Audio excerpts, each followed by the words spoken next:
اعوذ باللہ من الشیطان الرجیم، بسم اللہ الرحمن الرحیم، الصلاۃ والسلام علیکہ یا رسول اللہ، السلام علیکم۔ تو آپ نے اس سے پہلے کی ویڈیو میں سنا کہ ابو طالب کے کہنے پہ آپ محمد مصطفیٰ صلی اللہ علیہ وسلم تجارت کے لیے راضی ہو گئے۔ کونین کے والی بہت رحم دل ہیں، ان سے کسی کی بے بسی دیکھی نہیں جاتی۔ آپ تجارت کے لیے مان گئے۔ آپ حضور صلی اللہ علیہ وسلم نے کبھی بی بی خدیجہ الکبریٰ کو نہیں دیکھا تھا اور نہ ہی بی بی خدیجہ الکبریٰ نے آپ حضور صلی اللہ علیہ وسلم کو دیکھا تھا۔ جب آپ اگلے دن بی بی خدیجہ الکبریٰ کے گھر پہنچے تجارتی معاملات کی بات طے کرنے کے لیے، دروازے پہ پردہ لگا تھا۔ آپ صلی اللہ علیہ وسلم پردے کے پیچھے سے بی بی خدیجہ الکبریٰ سے بات کر رہے تھے۔ پردے کے پیچھے سے آپ صلی اللہ علیہ وسلم کا نور اتنی تیزی سے جھلک رہا تھا کہ بی بی خدیجہ الکبریٰ رضی اللہ عنہا کے در و دیوار روشن ہو گئے۔ ایسے لگ رہا تھا جیسے پردے کے اس پار کوئی سورج نمودار ہوا ہو۔ حضرت خدیجہ رضی اللہ عنہا آپ کی آواز، آپ کے انداز، آپ کی شرافت، ہر چیز کو پردے کے پیچھے سے جانچ رہی تھی۔ آپ صلی اللہ علیہ وسلم واپس گئے تو خدیجہ رضی اللہ عنہا کے ذہن میں توریت اور انجیل کے واقعات آنے لگے۔ آپ نے توریت اور انجیل کھول کر دیکھی تو ہو بہو وہی سب کچھ اس میں تھا جو آپ ابھی ابھی دیکھ چکی تھی۔ آپ نے ابھی ابھی جو سراپائے نور دیکھا تھا، ان سب کا ذکر ان کتابوں میں موجود تھا۔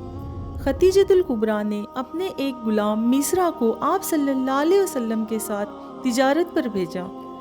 اب حضرت خدیجہ رضی اللہ عنہا کی دلچسپی اتنی بڑھ چکی تھی کہ وہ آپ حضور صلی اللہ علیہ وسلم کے بارے میں اور جاننا چاہتی تھی۔ کیا یہی وہ آخر النبی ہے جن کا ذکر کتابوں میں وہ پڑھا کرتی تھی؟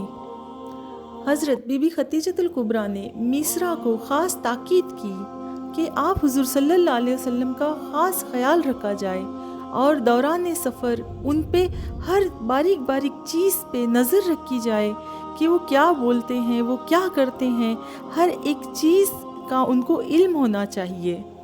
بی بی خدیجہ الکبریٰ نے میسرا سے کہا کہ وہ آپ صلی اللہ علیہ وسلم کے بارے میں صحیح معلومات لا کر دینے پہ آپ کو آزاد کر دیں گی اور جو مال منافع ہوگا اس کا آدھا حصہ آپ کو دے دیں گی، اور ایک خاص گھوڑا میسرا کے ساتھ دیا اور کہا کہ شہر سے باہر جانے کے بعد آپ حضور صلی اللہ علیہ وسلم سے تجارتی گھوڑا لے کر یہ سرداروں والا گھوڑا انہیں دے دیں۔ اس سفر میں تاجروں کے ساتھ ابو بکر صدیق رضی اللہ عنہ، ابو جہل، یہ سارے لوگ، سارے مکے کے لوگ شامل تھے۔ میسرا کے اس عمل پہ ابو جہل بہت جل بھن گیا۔ اب یہاں سے سفر کا واقعہ پیش آتا ہے۔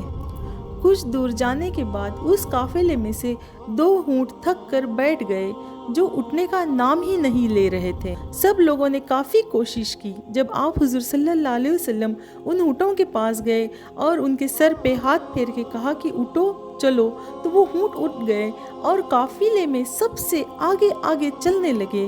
لوگ کہنے لگے عجیب ہے، یہ اونٹ حضور صلی اللہ علیہ وسلم کی بات مانتے ہیں۔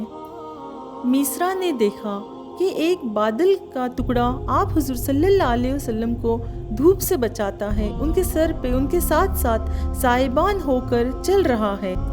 پھر کچھ دور جانے کے بعد سب لوگ تھک کر آرام کرنے کے لیے کسی درخت کی تلاش میں تھے کہ میسرا نے دیکھا کہ آپ حضور صلی اللہ علیہ وسلم جس درخت کے نیچے گئے وہ کھجوروں کا سوکھا ہوا درخت تھا۔ جیسے ہی آپ حضور صلی اللہ علیہ وسلم اس درخت کے نیچے گئے وہ درخت ہرا بھرا پھلدار ہو گیا۔ پھر دوسری جگہ اور یہی واقعہ پیش آیا۔ جب سب لوگ حضور صلی اللہ علیہ وسلم سے آگے آگے تھے، وہ لوگ جا کے ایک درخت کے نیچے جتنا سایہ تھا اتنے سائے میں سارے قافلے والے بیٹھ گئے۔ جب حضور صلی اللہ علیہ وسلم کے لیے کوئی سایہ نہ بچا، جیسے ہی حضور صلی اللہ علیہ وسلم اس درخت کے قریب گئے تو اس درخت کی ٹہنیوں نے اپنا رخ موڑ کر آپ حضور صلی اللہ علیہ وسلم کے سر پہ سایہ کیا۔ یہ سارا ماجرا سب لوگ دیکھ رہے تھے اور میسرا بھی دیکھ رہا تھا۔ لیکن کسی نے کیا خوب ہی کہا ہے، انداز حسینوں کو سکھائے نہیں جاتے، محبوب گستاخوں کو دکھائے نہیں جاتے۔